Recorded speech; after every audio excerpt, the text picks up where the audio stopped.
What's up everyone, and welcome back to the MMA Zone. Today, let's get started with Conor McGregor getting into an online exchange with Jorge Masvidal. Could something be brewing between Conor McGregor and Jorge Masvidal? The two are going back and forth online talking trash, and fans definitely have their ears perked up.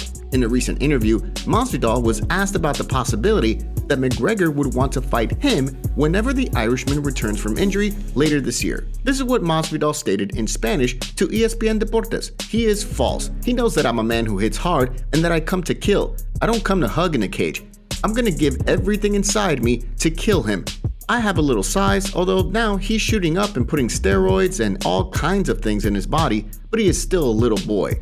Well, in a since-deleted tweet, Conor McGregor responded to Masvidal by saying this: "An absolute pigeon brain this guy is, stupid beyond belief." Masvidal saw that tweet and gave another response on Twitter. "This pea brain is the biggest fight of your life, so you're either too scared or too stupid to get this check." McGregor has only ever fought 3 times in the octagon at 170 pounds, 2 fights against Nick Diaz and 1 against Donald Cerrone in early 2020. Meanwhile, Masvidal himself competed most of his career at lightweight, but he moved up to welterweight in 2015 after losing to Al Iaquinta by split decision. McGregor has stated he wants to return to 170 pounds whenever he gets back in the cage, although Masvidal states he's not about to wait for McGregor to get his act together. What do you think about this beef brewing between these two? And do you feel we'll eventually see McGregor versus Masvidal one day? And who do you think would win that fight? Head of Cali Athletic Commission doesn't want open scoring, but is open to try. There's a problem with MMA scoring and judging. That much is clear. But this problem comes down to the athletic commissions in the United States, where many of the major MMA promotions are located and headquartered, where they placed boxing judges using a boxing scoring system to judge a mixed martial arts bout. It really doesn't make any sense, but it's the system we have in place, and it seems the commissions aren't evolving and keeping up with the evolution of MMA and the rise of the sport. There have been some egregious decisions in MMA, especially with the Holly Holmes decision recently. And while there have been a litany of proposals flouted out there in an attempt to fix some of these issues, one such plan has gotten traction with at least a small percentage of MMA fans and media, and that's open scoring. Open scoring essentially would mean that the judges' scorecards would be released as the fight goes on, so that fighters know in real time where exactly they stand in the fight. Andy Foster, the executive director of the California State Athletic Commission, is not in favor of this plan, and he lists a few reasons why. This is what he told Ariel Helwani about the whole thing in a recent interview. I think the biggest reason, Ariel, is you'll lose the last round a lot of the time. Okay, if the fighter knows if they're up, they're going to fight defensive. They're going to fight to win. So if they're up 2 rounds, you know, they'll a lot of times they'll coast that last round. It's not me saying it. I can show you videos of it happening, especially in boxing. Foster goes on to say that another reason is you would lose those memorable moments that makes combat sports, especially MMA, really fun to watch, including hearing the announcement of the fight when Bruce Buffer states "and new" or "and still," creating a lot of buzz and excitement for better or worse sometimes. But his reasoning that some fighters coast at the end of fights they believe they won, it's true. You can find several boxing matches in which this is the case. It happens in traditional Muay Thai all the time with Thai fighters especially. Muay Thai doesn't have open scoring, but Thai fighters usually know when they're up on the scorecards, and that 5th round becomes a formality, with guys even dancing around, not engaging, given that they likely have another fight in the next few weeks. Still, despite all this, Foster did say he'd be up for trying open scoring in the amateur levels in California and seeing where that goes. What do you make of Foster's reasons why he doesn't believe open scoring is the answer? And other than open scoring, what other ways could MMA officials revamp the scoring system and judging that would positively impact the sport? Josh Thomson is up for seeing Nick Diaz back in a title fight. After 6 years away from the cage, Nick Diaz finally returned to the octagon to meet Robbie Lawler at UFC 266 last September. While Diaz made it to the 3rd round of the fight, he looked nothing like the killer we saw in the past and essentially tapped out of the fight in the 3rd. Some thought that Nick simply wasn't in the right headspace to return and was forced to take the money for personal reasons. While it's not 100% confirmed if he will return to the UFC anytime soon, there's one guy who states he wouldn't mind seeing Nick fight for a special BMF title. In a recent episode of their Weighing In podcast with Big John McCarthy, this is what Josh Thomson, the former UFC lightweight, had to say. I wouldn't mind watching him fight for the title. I get it. But I said title. And that doesn't mean that I'm talking about the welterweight title.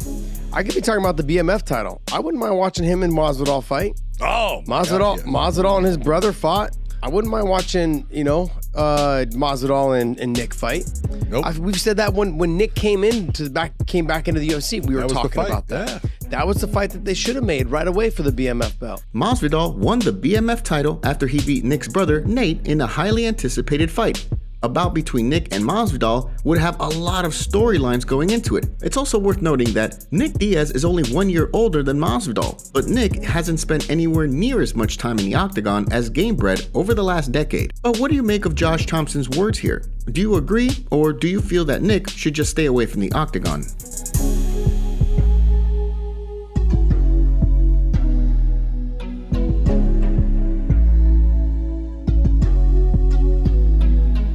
Don't forget to take a second to hit that like button and subscribe to the MMA Zone to stay up to date on all of the latest fight news.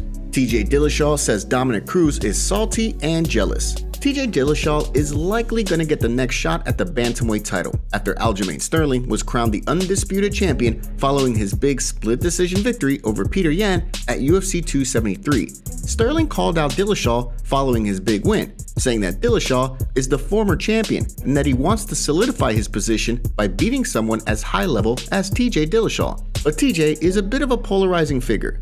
Following his first round loss to Henry Cejudo in January 2019, TJ popped for EPO use by USADA and was suspended for 2 whole years. He served his suspension and he came back in the middle of last year in 2021 by beating top contender Corey Sandhagen via split decision. After UFC 273 this year, UFC President Dana White relayed that a Sterling Dillashaw fight for the belt is a good fight to make. Last week, Dominick Cruz, another former bantamweight champion, sounded off by talking about how Dillashaw was getting preferential treatment in receiving a title shot after serving a 2-year suspension for PEDs, and lamented the fact that the UFC passed over other fighters like Pedro Munoz. Now, Dillashaw is stating that Cruz is just jealous and salty, and that he isn't surprising anyone with his words. This is what Dillashaw stated in a recent interview with Submission Radio. I mean, like I said, he's just being salty, and that's kind of his personality anyways. He's kind of an unlikable dude. I mean, I've always respected him, and I think he's got a good eye for stuff, but he's got like this chip on his shoulder where it feels like everything's owed to him, and he's just like always complaining about it. You know what I mean? So it's just his personality, and of course he's going to say that. It's worth noting that Cruz also took several years off on account of multiple ACL injuries, and the second time, he came back straight into a title fight. But what do you think about Dillashaw's response to Cruz? Do you kind of agree with Dillashaw, or do you feel that Cruz has a point?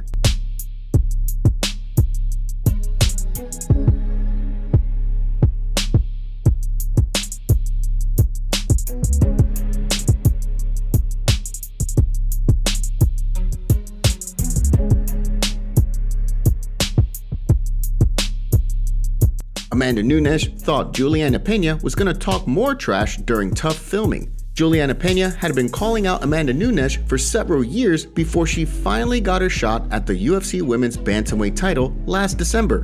While the world was high on Nunes, Peña delivered a great performance and shocked the world by submitting the Brazilian in the second round by a rear naked choke. Peña continued to trash Nunes' name during subsequent interviews, calling her weak-minded and more. With the rematch looming for later this year, the UFC decided to pair the two as coaches on the Ultimate Fighter reality TV series to drum up interest in the rematch. While filming for weeks on the show, Nunes expected Peña to bring the trash talk, but what the Brazilian got instead was crickets. Peña seemed to be less aggressive and adversarial and much more open and respectful than what Nunes expected. Case in point, this is what Nunes stated in a recent interview with Portuguese language podcast Trocação Franca. Since Julianna was talking a lot, being the trash talker she is, I thought she would really bring that to tough, but it didn't go as I expected. She was cool, completely different from who she really is. I don't know if she was faking it because it would air on TV and she doesn't want bad publicity. She's too much, and everything's full of Julianna already. Imagine if she's the way she really is on Tough. I think it wouldn't be good for her, so I think she held back a little bit. There's no confirmation when this fight is going to take place, but it surely will happen this year sometime. That much is certain. What do you think about Nunes saying she expected more trash talk from Peña during the filming of the show? And what do you think about Peña not really being adversarial during Tough? Thank you so much for joining us today. What do you make of what's going on in the fight world? Make sure to like this video and subscribe to the channel to stay up to date on all of the latest news from the MMA Zone. See you next time.